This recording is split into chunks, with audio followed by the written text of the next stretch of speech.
as we pause for a moment in prayer, and I think reflection and gratitude at the passing of Pope Francis.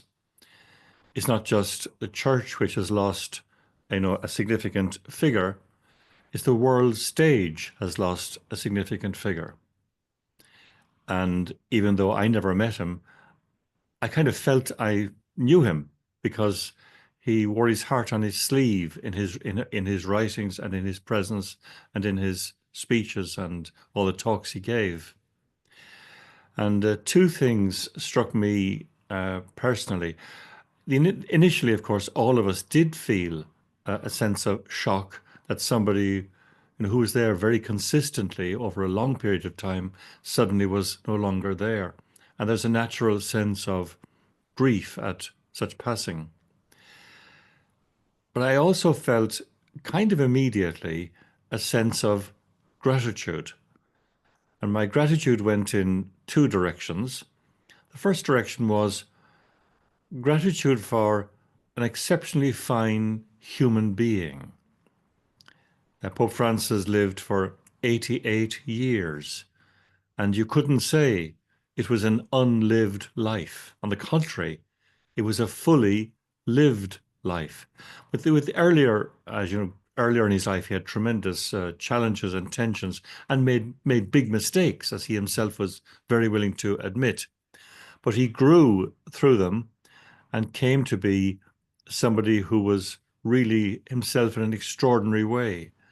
And my own kind of summary was a fully lived life, lived from the inside out. So there was no pretense, no show.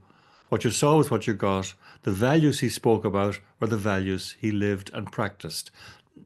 Everybody's a human being. We all have times when we're not wonderful.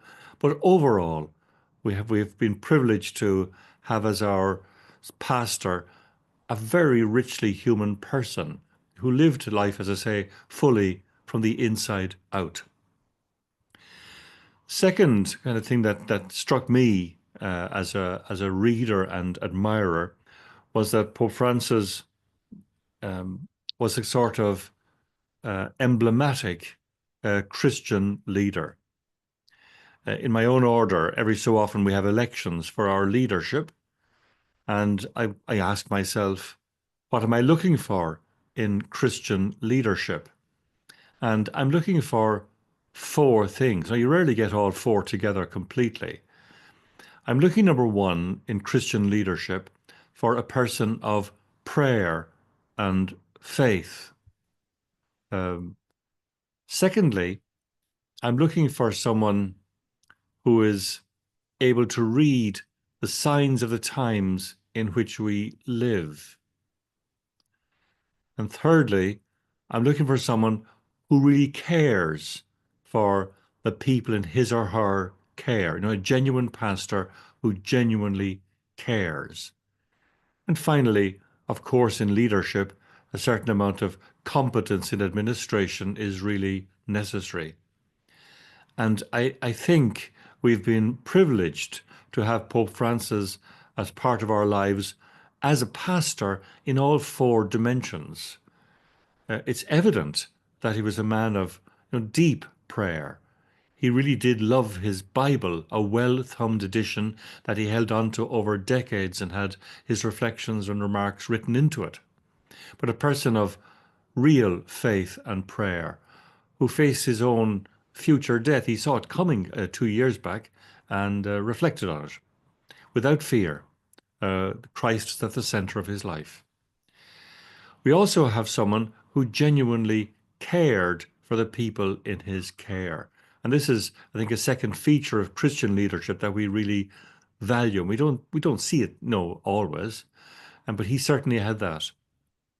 And he particularly reached out to people who were somehow on the edge, kind of marginalized, either for illness or orientation or status or migrants. So there was a genuine and consistent care for these people.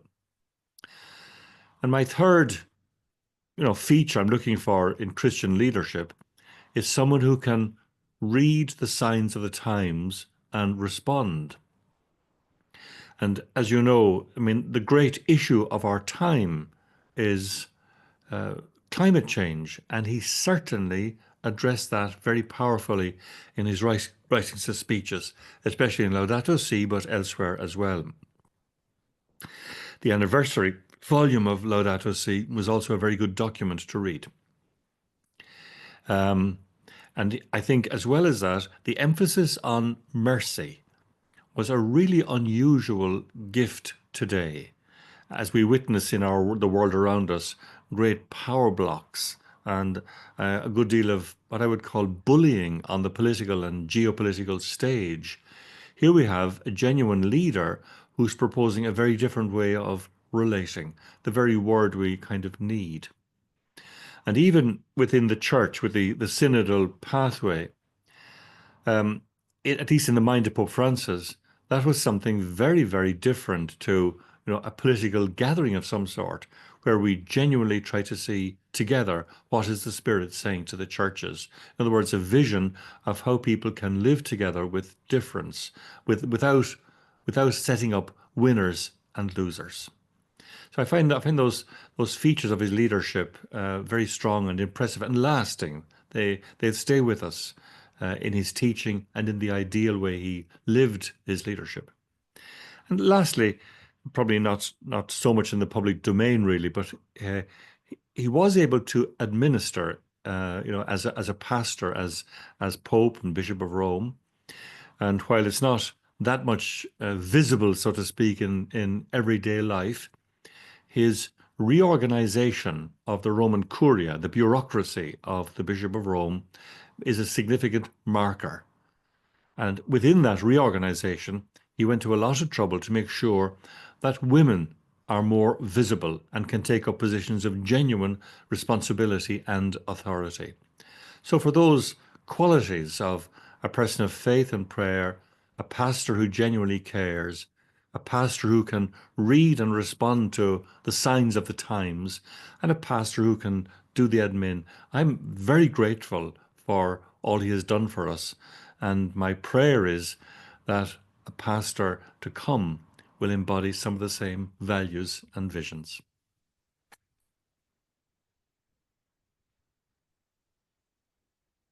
Thank you, Kieran.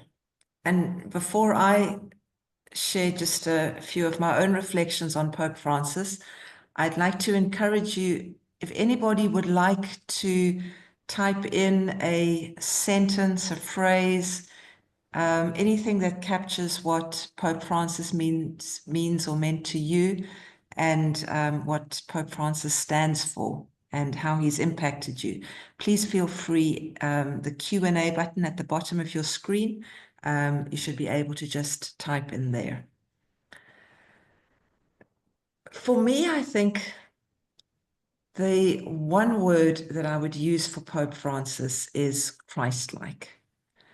It just really strikes me that the more I've got to know Jesus and the Gospels, the more I can see so much of the Jesus of the Gospels in Pope Francis. And just the two things that stand out for me are who his opponents were, the Jesus co-religionists who were very comfortable with the way things were, tended to be Jesus' sharpest critics, and also the ones that Jesus got most annoyed with. And I certainly have seen some of that in what Pope Francis has had to say to where he saw clericalism. He also has sometimes been, I'd say, quite direct with certain of the curia as well. And then the flip side of that is when you see how Jesus of Nazareth was so attractive to the crowds, to the masses, and in particular to those who nobody else wanted to come close to. And to see how Jesus reached out, came close in a merciful, non-judgmental way to the prostitutes, the tax collectors, the so-called sinners, the ordinary people, the peasants. And I think definitely in that sense, I see a lot of Christ-likeness in Pope Francis. And then the second aspect of Pope Francis that really has always struck me is that when you listen to his homilies or you read his writings, it is just so clear. This is a man who prayed with scripture, whose imagination was shaped by the scriptural text, and who lived out of it. And I love the fact that he didn't only know the Gospels, he also went to the prophets. He used the Old Testament as well a lot. He really was shaped by sacred scripture. Thank you, Jessie.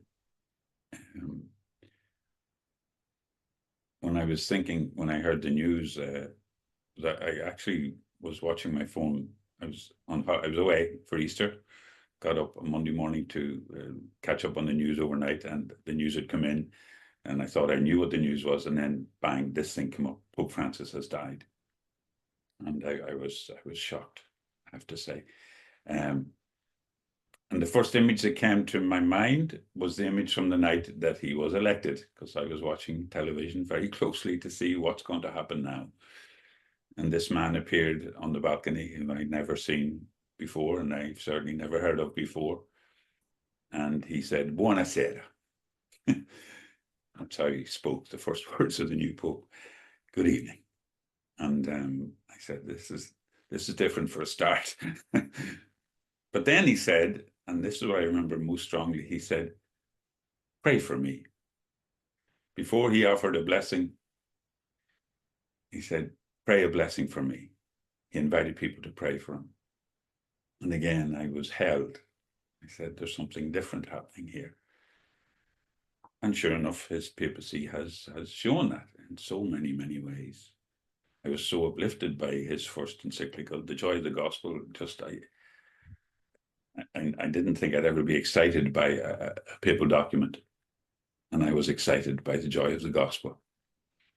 And I've gone back to it many times, and in it he mapped out his papacy, and thank God for it. Thank God for the courage to be, as Kieran called it earlier this evening, he said he was a happy believer. And in our times, that's a great thing, that we have had a happy believer to lead us. But a happy believer who is a total realist.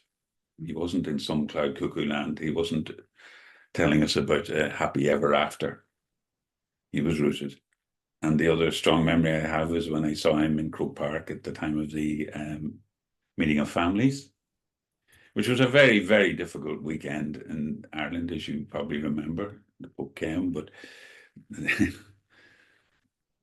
we were mired in all the crisis, the crisis that came from the handling of sexual abuse, the Magdalene laundries, mothers and babies' homes, all the dreadful things that are part of our legacy.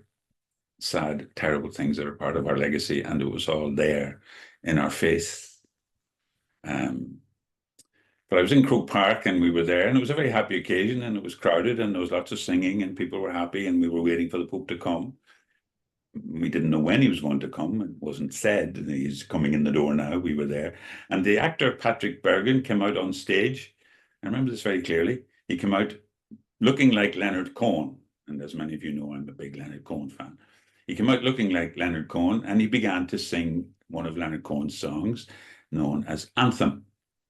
And that's the song that has the famous chorus, "There's a crack in everything. That's how the light gets in." Which actually comes not from the scripture, but from the Jewish Kabbalah, ideas of creation. But he was singing it, and as he sang that chorus, the Pope Mobile trundled into Croke Park. And I just found myself in tears. I don't mind admitting it. I was in tears. Because the light was getting in despite everything. The light was getting in, and he embodied it. And I'm deeply grateful to God for his papacy, for his leadership, for his love, for the courage he gave us to say, I'm a Catholic Christian. I'm a Catholic Christian, and that's a good thing. So I'd like to just finish with a little, somebody sent me, I don't know, a reflection on Monday. I had it on Monday lunchtime, and I don't actually know who wrote it, but in it, this person said, "Yes, we grieve, but we also remember. We remember how he made us believe again in a church that walks with the wounded, a gospel wide enough for the doubting, in a God whose love meets us right where we are." He reminded me that faith isn't something we hold on to for ourselves, it's something we hand over with open hands and open hearts. Pope Francis has finished the race, and what he leaves behind isn't just a memory, it's the echo of a life poured out, the kind of life that makes you want to live differently, more gently, more boldly, more like him, more like Christ. He waited for Easter because he believed in the promise. And now that promise is his, light has found him, and love has brought him home. Thank you to those who've shared some comments, which I'll try and read aloud. Pope Francis was real, the first pope whose death I really felt sad about, probably because he was a real human being, not just a cipher.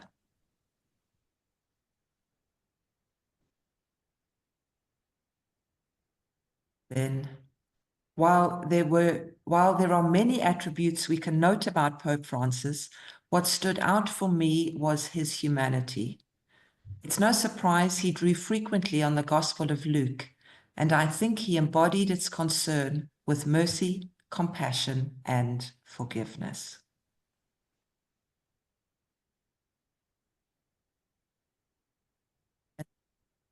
Pope Francis embodied love.